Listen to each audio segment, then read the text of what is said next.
औज़ुबिल्लाहिमिनश्शैतानिर्रजीम बिस्मिल्लाहिर्रहमानिर्रहीम। अस्सलाम वालेकुम दोस्तों, उम्मीद है आप लोग सब खैर खैरियत से होंगे और अल्लाह से दुआ करता हूँ कि अल्लाह ताला आपको हमेशा ही इसी तरह खैर खैरियत से रखे। मेरा नाम नईम साकिब है और आप डिजिटल प्लेटफॉर्म पे मेरी ये वीडियो देख रहे हैं। आपसे गुजारिश है कि वीडियो पसंद आए तो उसे शेयर और लाइक ज़रूर कीजिएगा और कमेंट सेक्शन में अपनी राय का इजहार ज़रूर कीजिएगा। तो आज बड़ी एक डेवलपमेंट है, वो ये कि एक आपको याद होगा कि 28 सितंबर बरोज़ हफ्ता एक जलसे का ऐलान किया था रावलपिंडी में। पाकिस्तान तहरीक इंसाफ ने उसको मनसूख कर दिया गया है और हम क्या करने जा रहे हैं ये बताऊँ आज की वीडियो में। दूसरा, जो आईनी तरमीम जो पेश करनी थी असम्बली में और उसकी अप्रूवल लेनी थी, उस पे मामले में एक PTI का और मौलाना फजल रहमान की जमात JUI उनके दरमियान मुज़ाकरात हुए, उसकी बड़ी एक डेवलपमेंट सामने आई है, वो डिस्कस करेंगे। और तीसरा एक हमने मामला आपसे डिस्कस करना है कि वो जो बेकरी वाला मामला था, जो कायसी फ़ाइज़ ईसा साहब के मतलब जो एक वीडियो चल रही है, वो बेकरी के अब उसको सील कर दिया गया। वो क्या वाक़या था, कब हुआ, इसकी भी थोड़ी सी अपडेट है, वो भी आपके साथ शेयर करेंगे अब जी। सबसे पहले तो आपको पता है कि PTI ने एक जलसा का ऐलान किया था रावलपिंडी में और आज उसको मनसूख कर दिया गया है। उसकी बजाय अब ये फैसला किया गया है कि एहतजाज होगा। फैसला ये इमरान खान साहब ने किया। इमरान खान साहब का कहना था कि हमें पता है इन्होंने हमें इजाज़त नहीं देनी जलसे की, लिहाजा अगर इजाज़त नहीं देनी तो हमें फिर इजाज़त लेने की, अगर दी भी इजाज़त तो वो शहर से बाहर देंगे, किसी ऐसे इलाके में देंगे जहाँ पे वो लोग हमारे ना पहुँच सकें या प्रॉब्लम आए या रुकावटें खड़ी करें। तो इसलिए हमने ये फ़ैसला कर लिया कि अब हम एहतजाज करेंगे। अच्छा, एहतजाज भी करेंगे लियाकत बाग रावलपिंडी में। और दूसरा एक इसकी थोड़ी डिटेल जो मुझे समझ में आती है कि शायद ये जो फ़ैसला किया गया है वो इस वजह से किया गया है कि हमने देखा कि पिछले जो 2-3 जलसे हुए, इन जलसों में उतना उस तरह का क्राउड वो नहीं पहुंच सका। और अब इन्होंने ये देखें, जब एहतजाज होगा, एहतजाज तो 10-12 लोग भी कर लेंगे तो वो एहतजाज ही होगा, 100 बंदा भी आ जाएगा तो एहतजाज होगा, 20 लोग भी आ जाएंगे तो एहतजाज होगा। और उससे ये जो कहते हैं ना कि फेस सेविंग, PTI की ये फेस सेविंग होगी। और ये दानिशमंदाना फ़ैसला है इमरान खान साहब का। मैं दाद देता हूँ कि ये उन्होंने बड़ा पॉलिटिकली इसको बड़ा एक समझदाराना फ़ैसला किया है और ये मतलब काम भी वो अपना जो करना चाह रहे हैं वो कर लिया और अपने आप को बचा भी लिया। क्योंकि हमने देखा कि लाहौर का जो जलसा था, उस जलसे में उस तरह का जो एक्सपेक्टेड क्राउड था जो PTI के जलसों में होता है, वैसा नहीं हुआ था।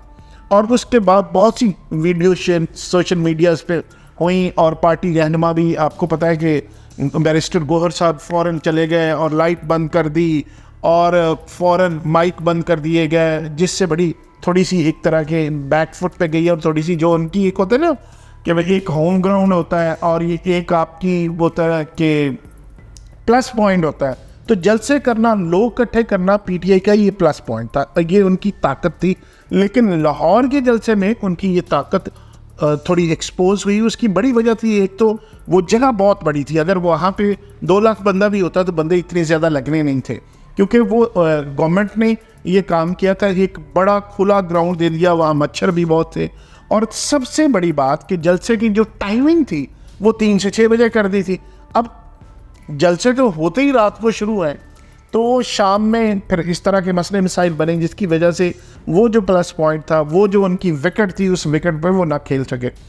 अब इमरान खान साहब को ये पता था कि एक गंडापुर साहब पे, अली अमीन गंडापुर, जिनकी बड़ी ये एक ज़ाहिर है एक सूबे के वो CM है और वहाँ से बहुत ज़्यादा क्राउड लेकर उनके आने के चांसेस होते हैं, तो उन पर एक FIR भी काट दी गई। अगर वो पिंडी में आते हैं जलसे के लिए तो ज़ाहिर है वहाँ उनकी गिरफ्तारी का डर भी है और एक नया मसला खड़ा हो जाना था। इसलिए मेरे नज़दीक इमरान खान साहब ने ये बड़ा समझदाराना और दानिशमंदाना फ़ैसला किया है कि उन्होंने अपनी जो कॉल थी जलसे की उसको कन्वर्ट कर दिया है एहतजाज में। और एहतजाज में कन्वर्ट करने से ही ये होगा कि अब बंदों का मसला नहीं है कि बंदे की पीटीए के जलसे में 10,000 पहुँचे, 5,000 पहुँचे या रुकावटें खड़ी की, अगर कहीं किसी भी जगह पे रुकावट खड़ी हो जाएगी तो 4 बंदे खड़े होकर नारेबाजी भी कर रहे होते तो एहतजाज तो हो गया। जो रिकॉर्ड कराना था मकसद अपना, वो उन्होंने अपना जो कि एक एहतजाज रिकॉर्ड कराने का तरीका होता है वो रिकॉर्ड हो जाएगा। अब सवाल ये पैदा होता है कि इससे एक प्रॉब्लम हो सकता है। आपको पता है कि जहाँ भी जब भी कहीं एहतजाज होता है तो क्राउड वो बहुत मनज़्ज़म नहीं होता, तो जलाओ गिराव भी हो सकता है, मामला ख़राब भी हो सकते हैं, ये एक प्रॉब्लम होगा। और मेरा नहीं ख्याल कि, जो मेरी ज़ाती राय है, कि क्राउड इस तरह अब बाहर निकलेगा, क्योंकि जब लीडरशिप जेल में है और उस तरह उनको लीड करने वाले वैसे लोग नहीं हैं तो बड़ा मुश्किल है। क्योंकि लाहौर के जलसे में हमने देखा कि जैसे ही लाइट बंद हुई तो सारी लीडरशिप स्टेज से उतर गई। वहाँ पीटीआई के लोगों ने बड़ा एहतजाज भी किया था। हमने देखा सवाबी का जलसा हुआ, बड़ा एक रिजनेबल क्राउड था। इस्लामाबाद में जो जलसा हुआ उसमें कम क्राउड था और लाहौर में उससे कम क्राउड था, और जिसकी वजह से बहुत से जो पीटीआई के लीडर्स हैं उनके बड़ी तनकीद भी हुई कि वो जल्दी स्टेज से क्यों उतर गए और वो जल्दी क्यों चले गए, अभी वर्कर्स वहाँ खड़े हुए थे। तो ये मामला हुआ। और आज एक और डेवलपमेंट भी ये हुई है कि रऊफ़ हसन साहब थे जो पीटीआई के सेक्रेटरी जनरल थे, उनको उनके ओहदे से हटा दिया गया है। अब उनकी जगह शेख वकास अकरम साहब को बनाया गया। अब देखिए वो क्या चलाते हैं, किस तरह मुनज़्ज़म करते हैं। इमरान साहब की गैर मौजूदगी में बैरिस्टर गौहर साहब को तो आपने देख लिया कि वो चेयरमैन है, और उनका हाल ये था कि जब जलसा ख़त्म अभी लोग वहाँ खड़े हुए थे तो वारन वहाँ से निकल गए थे। शायद इसी वजह से कोई एक मुतारक बंदा जो बड़ा जोशीला जियाला हो और वो क्राउड को मैनेज कर सके, तो शायद वकास अकरम साहब को इसलिए उनकी टीम में शामिल किया।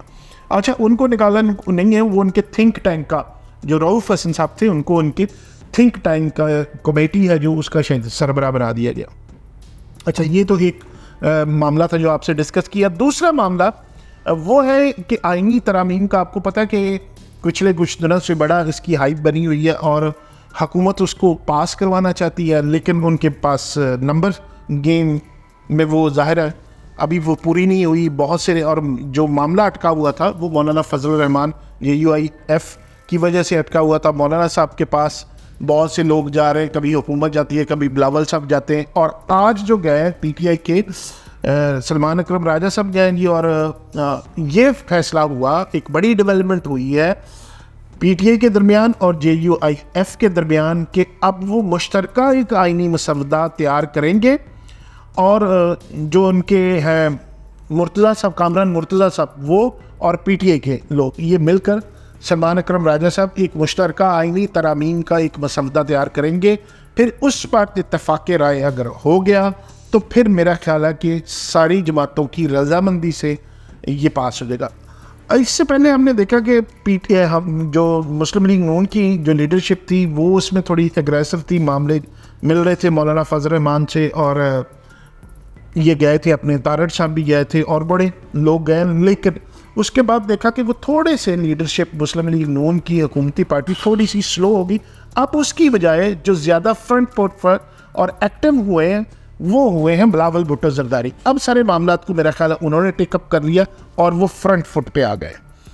अब दूसरा जो मामला है, ये जो काजी फाइज ईसा साहब की वीडियो वाला, वो जो बेकरी है, बेकरी को सील कर दिया गया क्योंकि लोग बहुत ज़्यादा वहाँ जाके सेल्फियाँ बना रहे थे और बहुत ज़्यादा लोग वीडियो बना रहे थे और बड़ी हलचल हुई थी। वो लड़का जो है सुना है वो गायब है और बेकरी को सील कर दिया गया। इंतज़ामिया ने ये बताया कि लड़के को नौकरी से नहीं निकाला गया जिसने वो मुबैना तौर पे बात की थी। हाँ, ये कहा जा रहा है कि वो ख़ुद उस दिन से कहीं चला गया है या गायब हो गया। ये ऑन वीडियो, ये जैसे मैंने पहले भी अपने वीलॉग में बताया कि वो नई नहीं है, ये कोई अगस्त के शुरू की ये वीडियो है, जो बेकरी के मालकान है उनका कहना था। और दूसरी ये जो चीज़ है कि सोशल मीडिया पे क्यों इस तरह वायरल हुई, वो मैंने पहले भी आपसे बात कर चुका हूँ कि शायद किसी एक बड़े इवेंट से या इशू से तवज्जो हटाने के लिए एक नया इशू खड़ा कर दिया जाता है, तो शायद ये भी मामला उसी तरह हो रहा है।